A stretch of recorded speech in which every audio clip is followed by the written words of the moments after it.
Kaugnay po ng kaso ni Jennifer Dalquez, baka panayan natin si DFA Assistant Secretary Charles Jose. Asek, good morning po. Good morning po sa inyo, Ibian. Sa inyo po mga taga-subaybay. Kailan pa ba yung kasong po ito at ano na po yung naitulong ng gobyerno kay Jennifer? Nangyari po ito, no? December 7 po, 2014. Oo. At since then po ay naka-closely monitoring po ang embassy rito sa UAE. At naibigyan naman po, no, lahat ng mga kailangang tulong, both consular, pati po legal, no? Nag-hire po tayo ng lawyer para kay Jennifer. At ang role po dito ng embassy primarily ay siguraduhin, no, nabibigyan po siya ng due process, dadaan po siya sa mga legal processes, no, at siguraduhin din na hindi po mababiolate ng kanyang mga rights. Opo. Pero dito ang kaso niya po ay napatay yung amo niya dahil tinangka siyang halayin. Tama ho ba, Asek? Tama po, sa kanya pong salaysay, yun nga po ang kanyang sinasabi. So self-defense naman sa panig niya? Tama po, no? Yun po ang kanyang ayon po sa kanyang salaysay.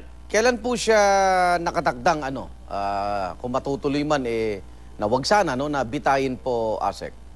Matagal pa po ito, no? Kasi yung kanyang conviction ay sa trial court lamang po, no? Okay. Kaya tutulungan po siya ng ating embassy na mag-appeal pa po, no? And then meron pa po itong sa Supreme Court. So we still have some ways to go dito po sa kasong to. So may pag-asa pa po na pwede po ma-overturn yung kanyang conviction. Mas mahabang panahon, mas malaki ang pag-asa.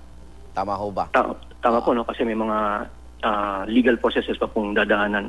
May appeals sa process pa po. Yung mga kaanak po nitong si Jennifer, may plano ho bang ilipad doon o dito na muna nyo bibigyan ng mga impormasyon? Depende po, no? Pwede pa po itong pag-usapan with yung concerned office po namin, yung action office dito po sa DFA at in consultation po sa kaanak po ni Jennifer. Opo. Pag ganitong nasa trial pa lang po, no, hindi pa aakyat sa level ng Pangulo ito, yung mga panawagan niya, hindi pa aabot sa ganon? Usually po, no, pagka talagang na-uphold na ng Supreme Court ang sentence, tsaka po avail natin yung diplomatic track naman po. Okay. Good luck po, pagdadasal po natin yan. Asek, salamat po. Good morning. Maraming salamat din po sa inyo. Magandang umaga. DFA Assistant Secretary Charles Jose.